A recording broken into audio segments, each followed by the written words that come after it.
بسم اللہ الرحمن الرحیم نحمد و نصلی علی رسول الکریم اما بعد بسم اللہ الرحمن الرحیم۔ اللہ کے نبی صلی اللہ علیہ وسلم نے دین کے لیے بہت زیادہ قربانیاں دی ہیں، ان قربانیوں کو بیان نہیں کیا جا سکتا۔ آپ علیہ السلام کا دین کے لیے قربانیاں دینا، پیٹ پر پتھر باندھنا یہ دین کے لیے قربانی، آپ علیہ السلام کا فاقوں کو برداشت کرنا دین کے لیے قربانی، آپ علیہ السلام کی بچیوں کو طلاق دی گئی ہے دین کے لیے قربانی، آپ علیہ السلام نماز پڑھ رہے ہیں، آپ علیہ السلام کے سر پر اوجری رکھی جا رہی ہے دین کے لیے قربانی، آپ علیہ السلام لوگوں کو دعوت دے رہے ہیں، لوگ آپ علیہ السلام کو جادوگر کہہ رہے ہیں، لوگ آپ کو مجنون کہہ رہے ہیں، لوگ آپ کو دیوانہ کہہ رہے ہیں، یہ دین کے لیے قربانی۔ اور آپ علیہ السلام کا پیٹ پر پتھر باندھنا یہ دین کے لیے قربانی۔ اور اسی طرح حتیٰ کہ آپ علیہ السلام نے دین کے لیے بیت اللہ کو چھوڑ دیا، آپ علیہ السلام اپنا گھر چھوڑ کر مدینہ چلے گئے، اور ہجرت اللہ کے نبی صلی اللہ علیہ وسلم کی بہت بڑی قربانی ہے۔ تو آج ہم سے کہے اپنا گھر بار چھوڑ کر، ہر شہر چھوڑ کر دوسرے علاقے میں چلے جاؤ، ہمارے لیے کتنا مشکل ہوگا، کتنی پریشانی ہوگی۔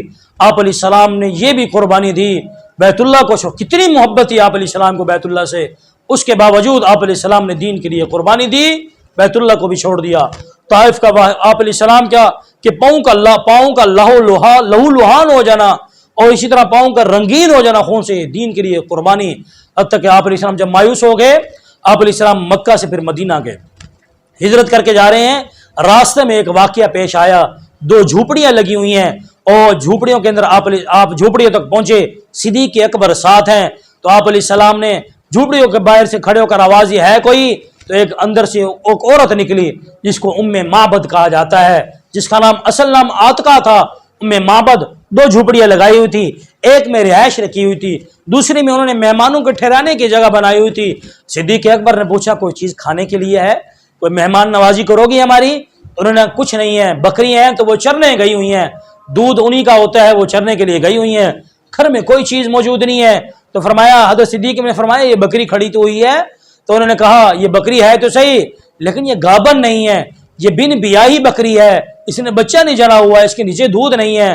صدیق آپ نے فرمایا اس کو لاؤ، تو آپ علیہ السلام نے بکری منگوائی، آپ علیہ السلام نے بکری آئی، آپ علیہ السلام نے اس کے جو ہے نا ہاتھ پھیرا، کمر پر ہاتھ پھیرا، تھنوں پر ہاتھ پھیرا، کیا عجیب آپ علیہ السلام کی معجزہ ظاہر ہوا، اللہ کی رحمت جوش میں آئی، اور فرمایا بن بیاہی بکری جس نے بچہ بھی نہیں جنا تھا اس کے تھنوں میں دودھ آ گیا۔ آپ علیہ السلام کی برکت سی، آپ علیہ السلام کی دعا تھی، اللہ تعالیٰ کی مہربانی تھی، تھنوں میں دودھ آیا۔ فرمایا دودھ دوہتے گئے، گھر کے سارے برتن بھر گئے، دودھ ختم نہ ہوا۔ آپ علیہ السلام نے پیا، صدیق اکبر نے پیا، اور اسی طرح وہاں سے آپ علیہ السلام پھر آگے تشریف لے گئے۔